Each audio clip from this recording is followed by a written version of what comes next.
You know what died in America over the last 50 years? It wasn't just manufacturing jobs or small-town main streets. It was something more fundamental, the financial middle class. After managing $11 trillion for nearly 50 years, I've watched wealth distribution transform from a bell curve into a barbell. On one end, a small group accumulating unprecedented wealth. On the other end, a growing mass struggling to stay afloat. And in the middle? Nothing. The middle has been hollowed out.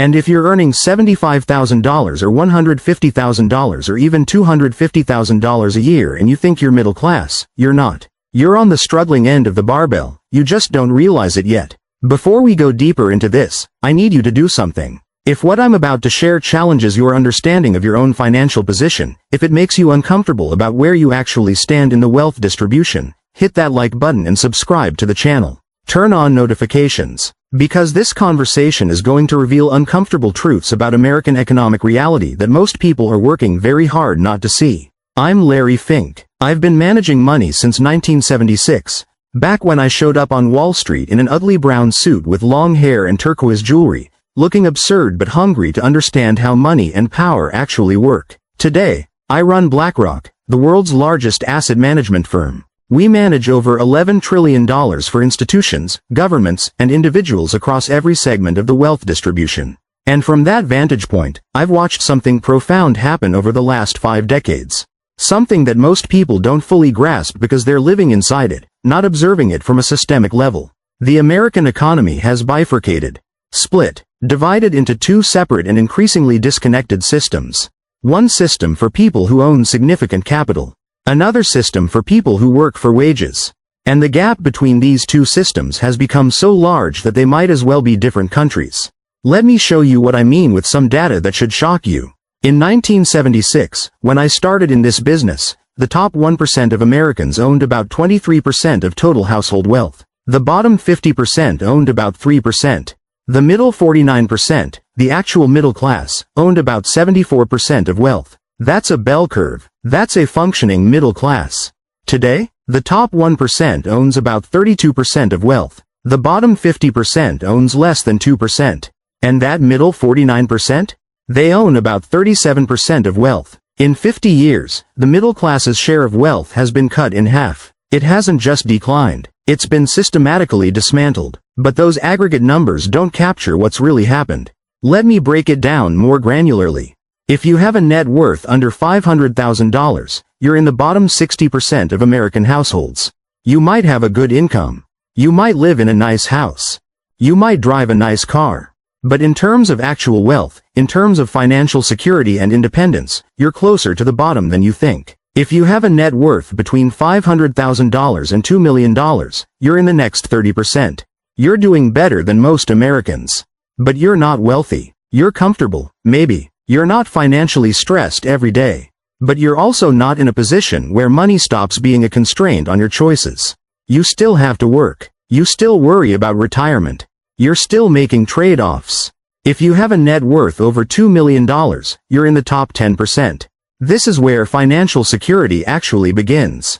Where the anxiety starts to fade. Where you have real options and flexibility. And if you have a net worth over $10 million, you're in the top 1%.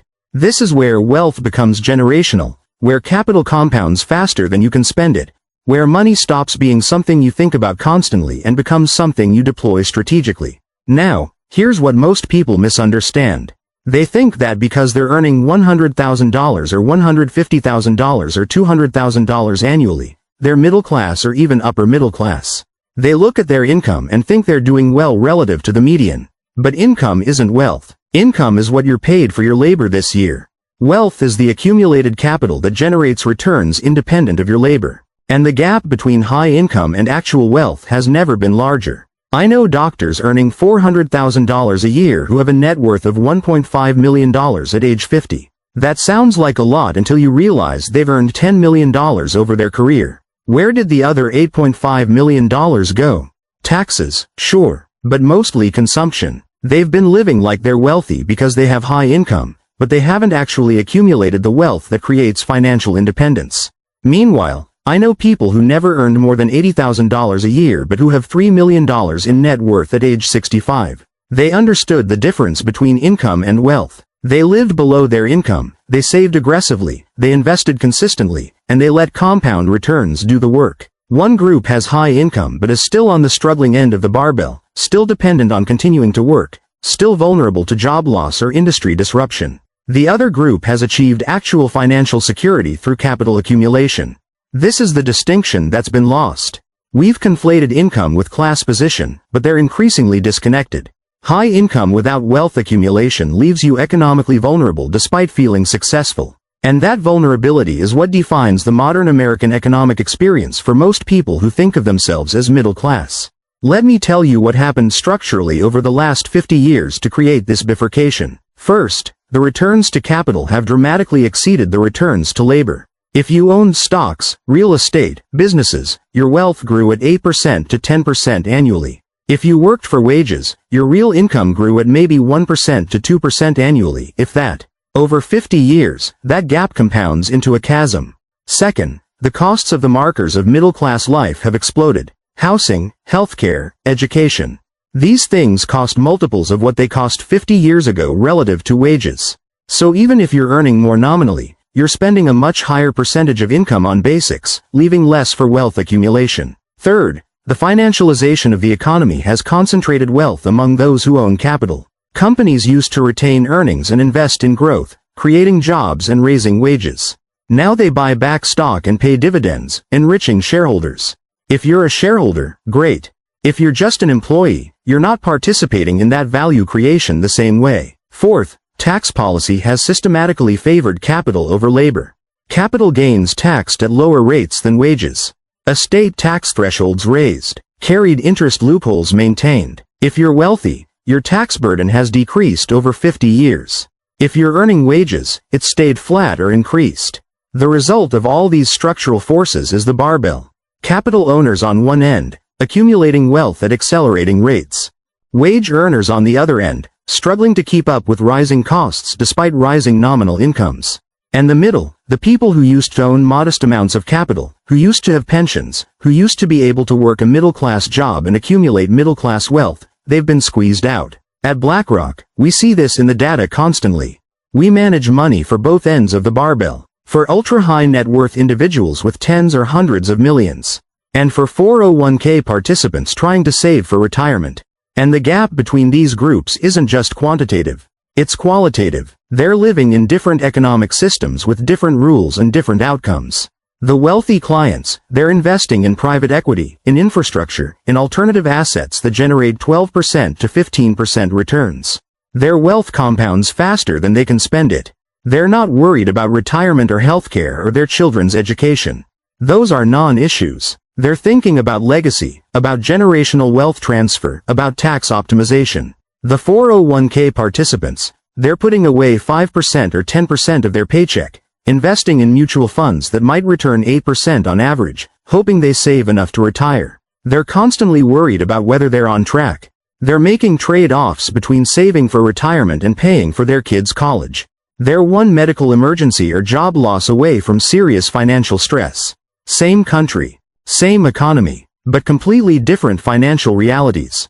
And here's what makes this so insidious. The people on the struggling end of the barbell don't realize they're struggling. They think they're middle class because they have good jobs, nice houses, decent cars.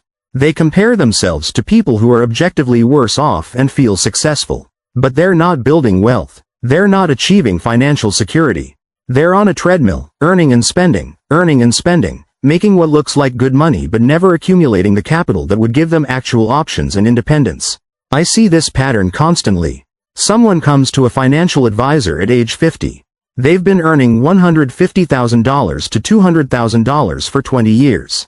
They should have $2 million to $3 million in net worth, but they have $600,000.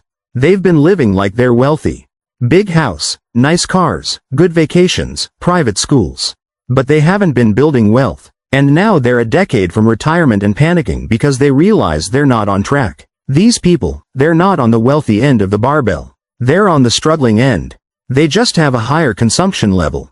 But in terms of financial security, in terms of the ratio between their wealth and their needs, they're in the same position as someone earning $60,000 with $100,000 saved. They're vulnerable. They're dependent on continued high income. They're not financially independent. That's the middle-class illusion. High income creating the feeling of success while failing to create actual financial security. And it's an illusion that millions of Americans are living inside without realizing it. Now, you might be thinking, Larry, this sounds dire. This sounds like you're saying the middle class is dead and there's no way back. But that's not what I'm saying. What I'm saying is that middle-class income no longer automatically leads to middle-class wealth. The system has changed. And if you don't understand how it's changed, if you're still operating under the old assumptions, you're going to end up on the wrong end of the barbell no matter how much you earn. The path to financial security, to real middle-class wealth, it still exists. But it's narrower now. It requires more intentionality. It requires understanding that you're competing against structural forces that are working against wage earners and in favor of capital owners. And it requires becoming a capital owner yourself, not just a wage earner. That's the core insight. If you want to achieve financial security in the modern American economy, you have to own capital, not just earn wages. Because wages have been decoupled from wealth creation. Wages keep you afloat. Capital builds wealth. And most people who think they're middle class, they're not owners of significant capital. They're wage earners who consume most of what they earn. They might own a house, which is good, but not sufficient. They might have a 401k, which is necessary, but often inadequate. But they don't own enough productive capital to generate returns that compound into financial independence. That's the missing piece. That's what the actual wealthy have figured out. They're not just earning high income. They're deploying capital into assets that generate returns.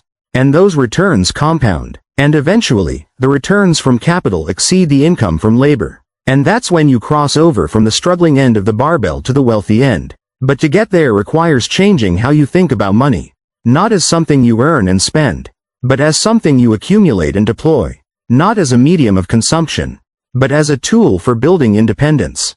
Over the next sections, we're going to talk about what this actually means. How to think about the transition from wage earner to capital owner. How to understand where you actually are in the wealth distribution versus where you think you are. How to build a strategy for moving from the struggling end of the barbell toward actual financial security. Because here's what I've learned in 50 years. The American dream of working hard and achieving middle-class prosperity, it's not dead. But it doesn't work the way it used to. It requires a different playbook. A playbook based on capital accumulation, not just income maximization. A playbook that recognizes the structural forces at work and adapts to them rather than ignoring them. Most people are still following the old playbook. Get a good job, earn a good income, buy a nice house, live a comfortable life. And they're shocked when they reach 60 and realize they're not financially secure. They did everything they were supposed to do, and it didn't work. Why didn't it work? Because the system changed, and they didn't change with it. They kept following rules that applied to a different economic structure. A structure that no longer exists. The new reality is this. Income alone is not enough. You must convert income into capital. And you must do it systematically and aggressively.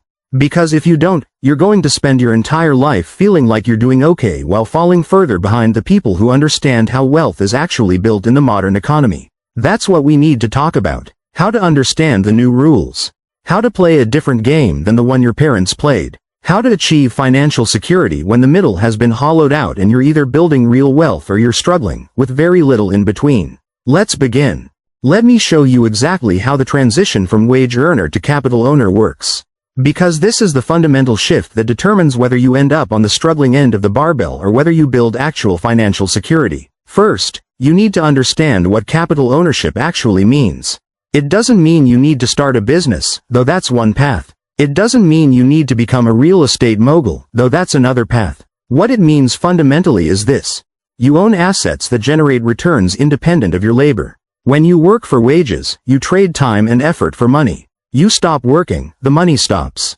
That's labor income. When you own capital, stocks, bonds, real estate, businesses, those assets generate returns whether you work or not. That's capital income. The wealthy end of the barbell gets most of their income from capital. The struggling end gets most of their income from labor. And the transition from one end to the other happens when capital income grows large enough to support you without labor income. But here's what most people don't understand. That transition doesn't happen automatically just because you're earning a good wage. It happens only if you're systematically converting wages into capital. And most high earners aren't doing this. They're consuming most of what they earn. Let me break down the math to show you why this matters so much. Let's say you're 30 years old, earning $100,000 per year. You have two paths. Path A. You live on $90,000, save $10,000 per year, invested at 8% returns. By age 65, you have about $1.9 million. Using a 4% withdrawal rate, that's $76,000 per year in retirement.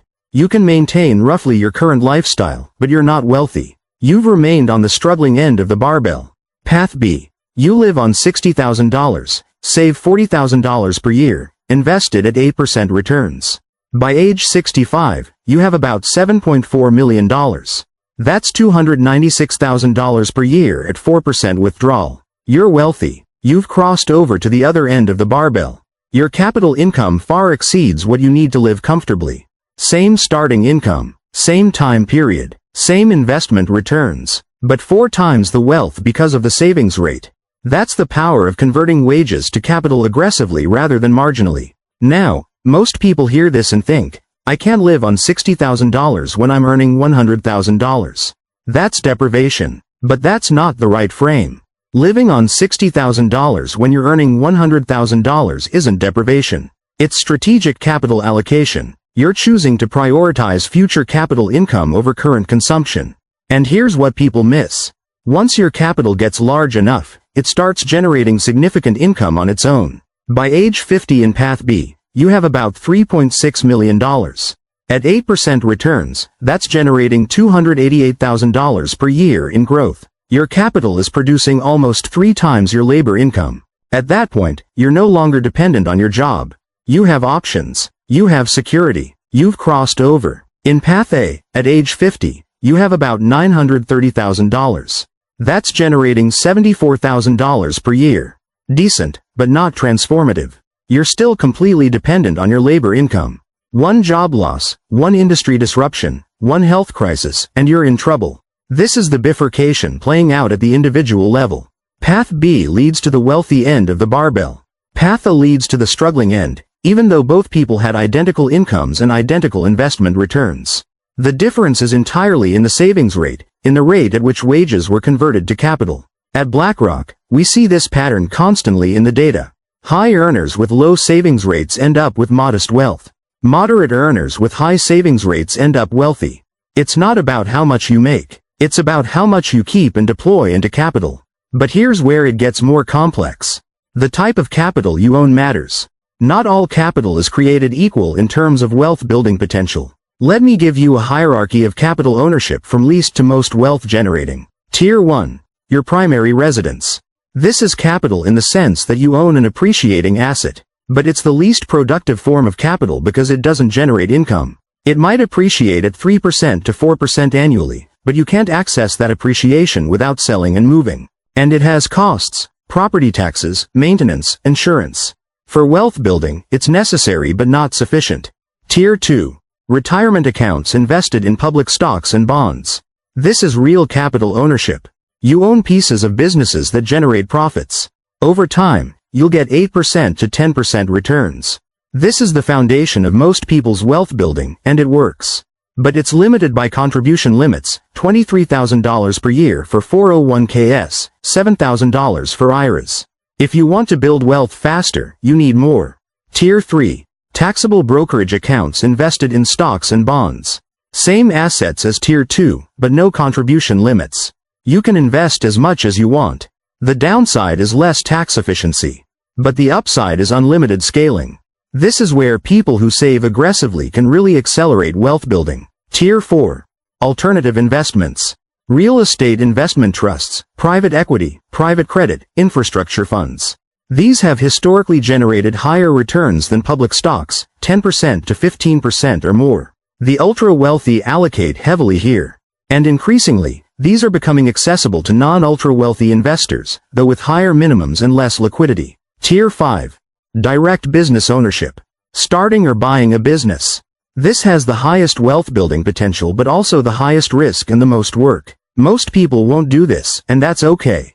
But for those who do and succeed, this is the fastest path to significant wealth. Now, here's the strategy that actually works for moving from the struggling end to the wealthy end of the barbell. You maximize contributions to Tier 2 retirement accounts. That's your foundation. Then you invest aggressively in Tier 3 taxable accounts. That's where you build wealth beyond retirement account limits. And as your wealth grows, you start allocating to Tier 4 alternatives to accelerate returns. Most people stop at Tier 1 or 2. They buy a house. They contribute to a 401k. And then they spend everything else. They never get to Tier 3. They never build taxable investment wealth. And they wonder why they're not getting ahead despite good incomes. The people who cross over to the wealthy end, they're maxing out Tier 2, investing heavily in Tier 3, and eventually accessing Tier 4. They're converting wages to capital systematically across multiple tiers. Let me show you what this looks like in practice with a case study. I know someone who started at age 28 earning $85,000.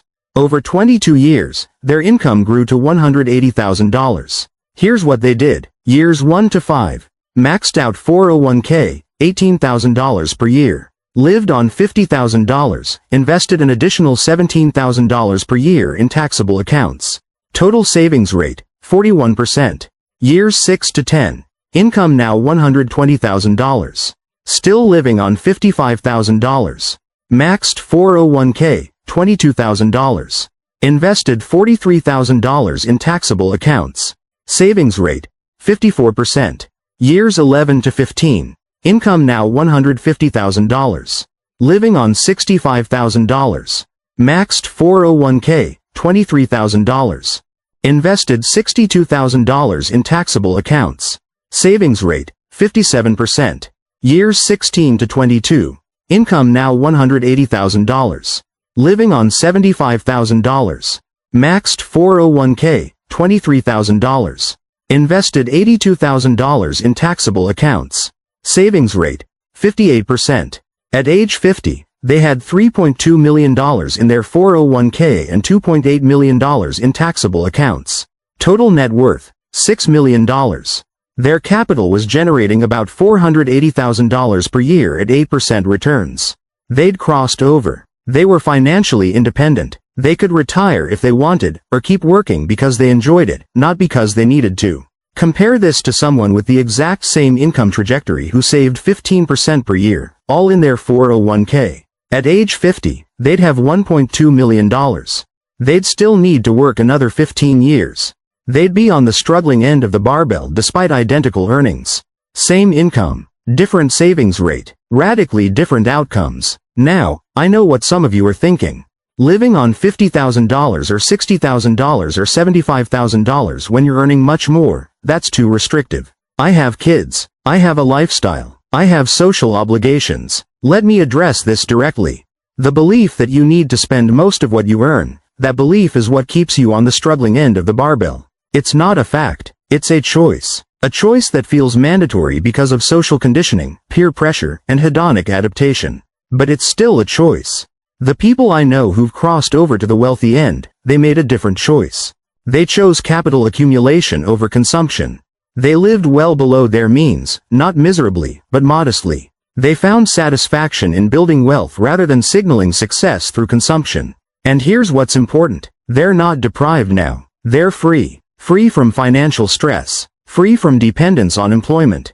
Free to make choices based on what they want to do rather than what they need to do for money. That freedom is worth more than any consumption they gave up along the way. But I want to be honest about something. The transition from wage earner to capital owner, it's harder now than it was 50 years ago. The structural forces I mentioned, returns to capital exceeding returns to labor, rising costs for housing and healthcare and education, these forces make it harder for wage earners to accumulate capital. In 1976, you could work a middle-class job, save 10% of your income, and accumulate meaningful wealth by retirement. The math worked. Today, that math doesn't work for most people. You need to save 30% or 40% or 50% to achieve the same outcome relative to costs.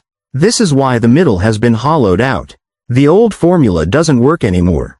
And people are still following the old formula, saving 10% or 15%, and wondering why they're falling behind. At BlackRock, when we advise institutional clients, we talk constantly about adapting to structural changes in markets. When the environment changes, you can't keep using the old playbook. You have to adjust. The same is true for individual wealth building. The environment has changed. Capital accumulates faster than wages grow. Costs for middle-class markers have outpaced wages. Tax policy favors capital over labor.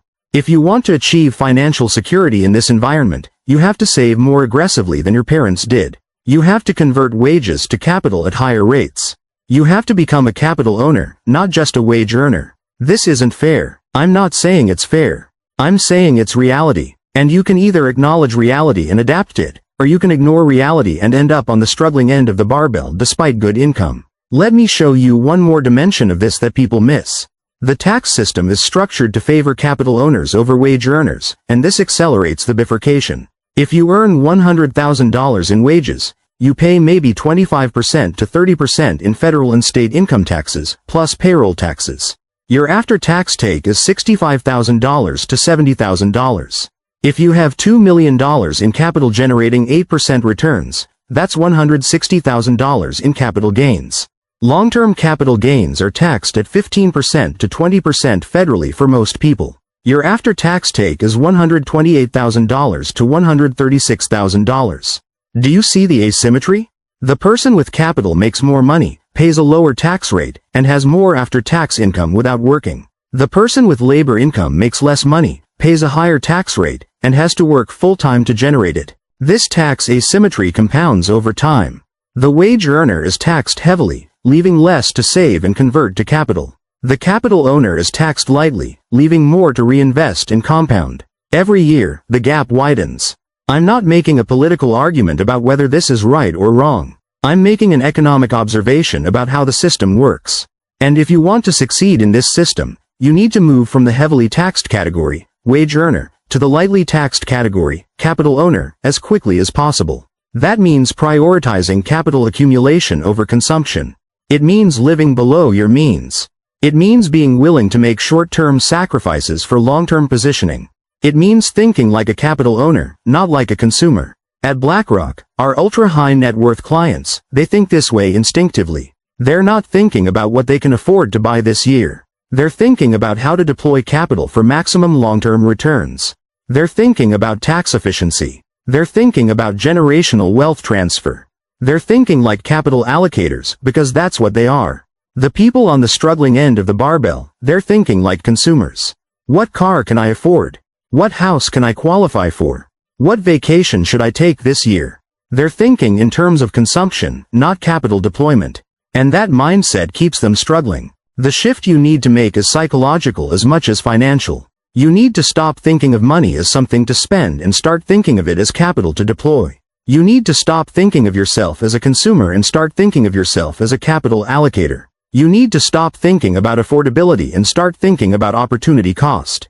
That shift, that's what separates the two ends of the barbell. Not intelligence, not luck, not even income level, mindset. How you think about money and your relationship to the economic system. Let's talk about how to make that shift concrete and sustainable. Let me give you the complete framework for navigating the barbell economy. Because understanding the problem isn't enough. You need a systematic approach to positioning yourself on the right end of the distribution. Mental model number 1. Your economic position is determined by your capital to consumption ratio, not your income. Most people evaluate their financial position by income. I make $150,000, so I'm doing well. But that's the wrong metric. What matters is how much capital you've accumulated relative to your consumption needs. If you earn $150,000 but spend $140,000, your capital to consumption ratio is low. You're on the struggling end of the barbell regardless of income. If you earn $80,000 but spend $50,000 and invest the difference, your capital to consumption ratio is increasing rapidly. You're moving toward the wealthy end. The metric that matters is, how many years of expenses do you have in invested capital? If you spend $60,000 per year and have $600,000 invested, that's 10 years. You're building security. If you spend $120,000 per year and have $400,000 invested, that's 3.3 years. You're vulnerable despite higher income and higher wealth. Think in terms of this ratio. Your goal is to maximize it. Increase capital, decrease consumption needs, or ideally both. That's how you move from struggling to secure. Mental model number 2. Capital compounds, consumption disappears.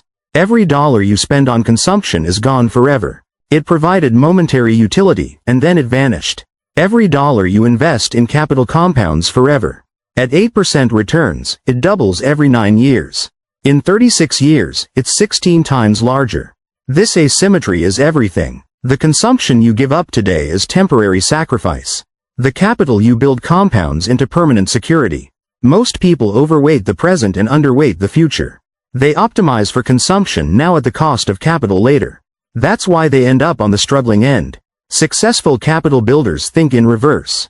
They minimize present consumption to maximize future capital. They understand that temporary sacrifice compounds into permanent freedom.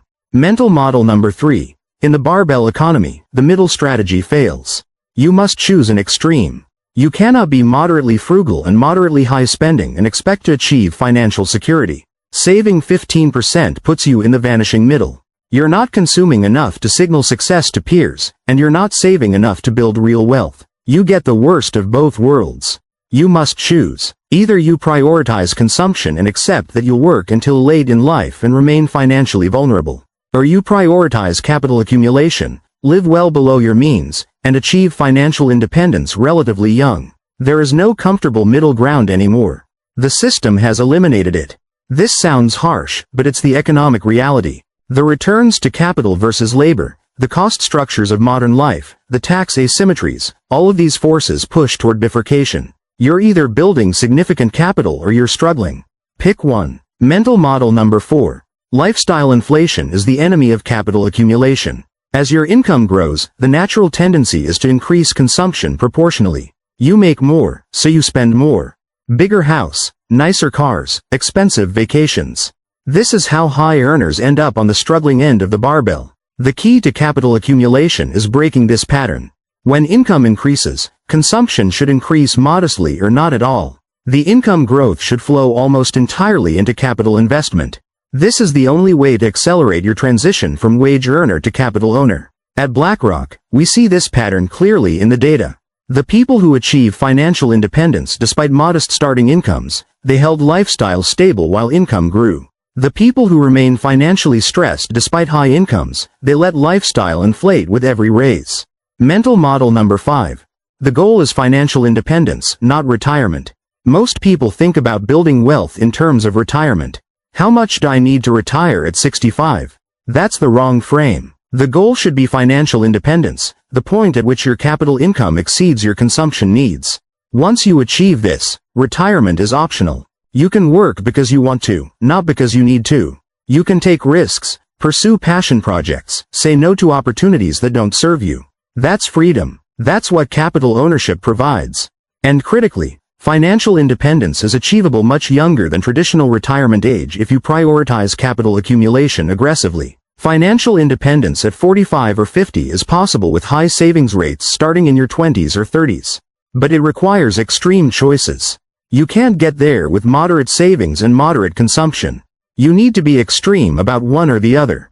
Now let me give you the practical implementation framework. Step by step, here's how to position yourself for the wealthy end of the barbell. Step 1. Audit your current capital to consumption ratio. Calculate your annual consumption, everything you spend on everything. Calculate your invested capital, retirement accounts plus taxable investments plus equity in businesses or real estate beyond your primary residence.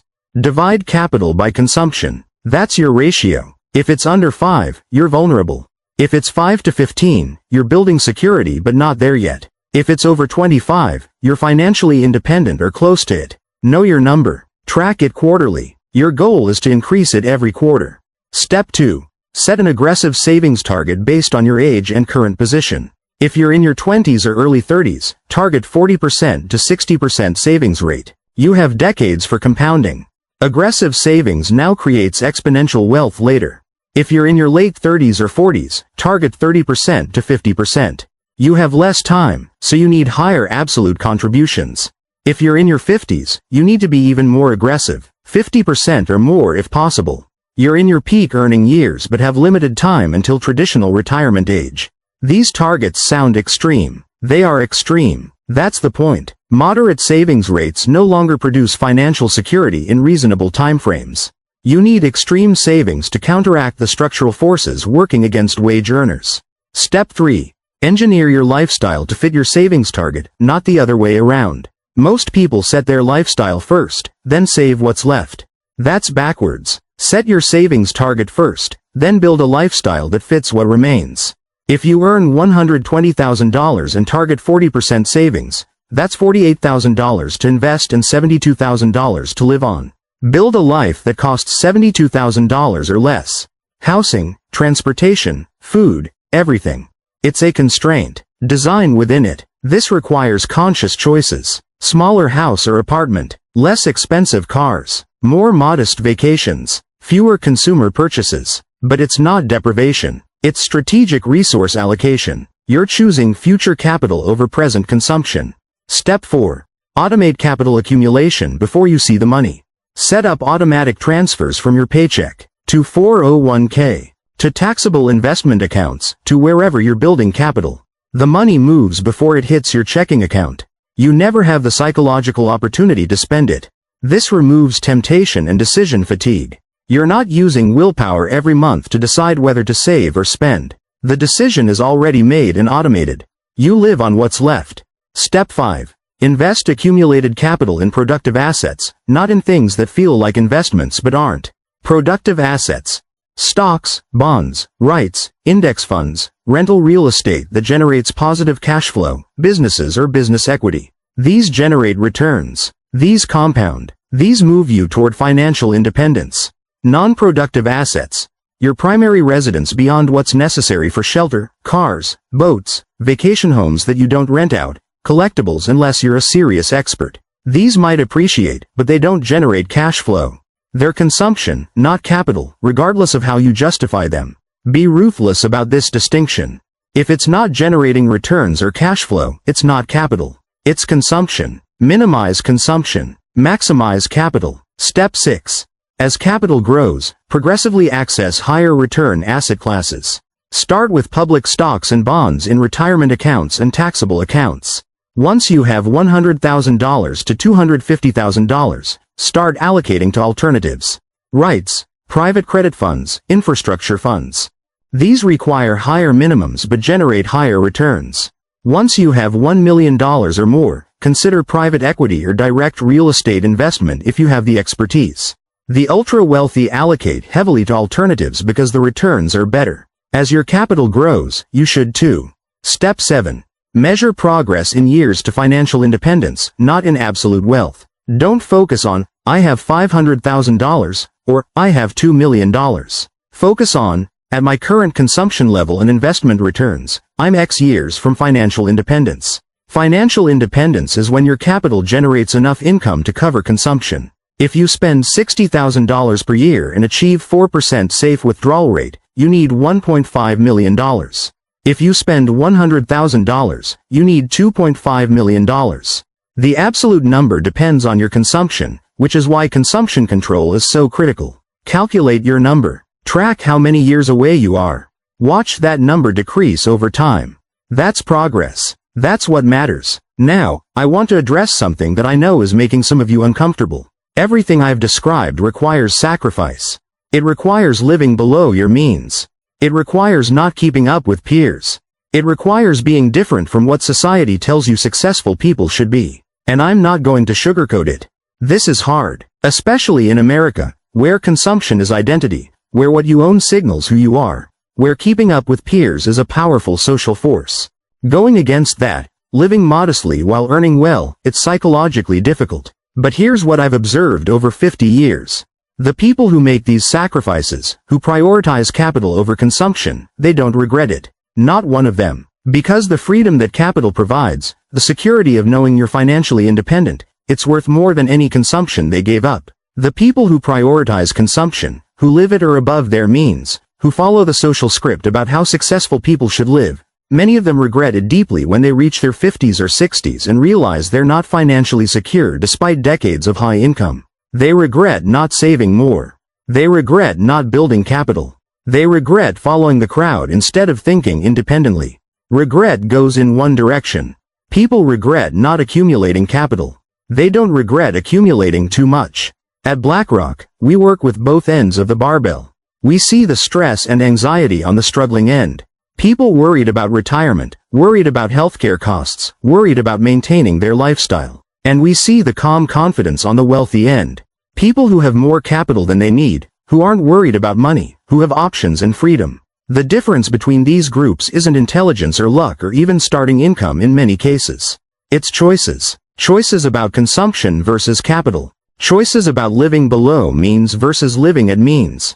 Choices about short-term gratification versus long-term security. You're making these choices every day. Every time you decide whether to spend money or invest it, you're choosing which end of the barbell you're moving toward. Most people make these choices unconsciously, reactively, following what feels normal. And they end up on the struggling end wondering how it happened. Make the choices consciously. Understand that you're navigating a barbell economy where the middle has been hollowed out. Understand that wage income alone is no longer sufficient for financial security. Understand that you must become a capital owner, not just a wage earner. And understand that this requires extreme choices, not moderate ones. The American dream isn't dead. But it doesn't look like it used to. It doesn't come from working hard and earning a good wage. It comes from converting wages into capital aggressively and letting that capital compound over decades. That's the new formula. That's what works in the barbell economy. You can follow this formula, or you can follow the old formula and end up on the struggling end of the barbell despite doing everything you were told to do. The choice is yours, but it is a choice.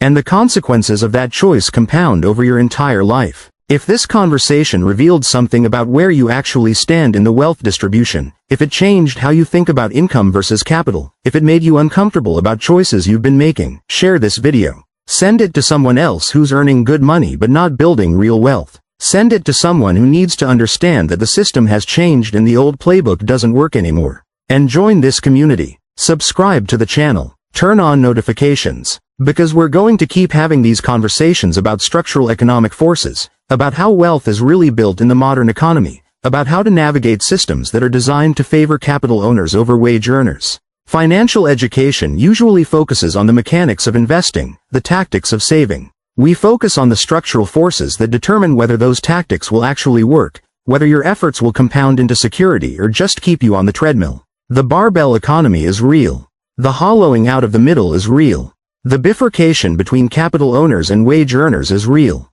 You can ignore these realities and hope for the best, or you can acknowledge them and position yourself accordingly. I've spent 50 years watching this play out.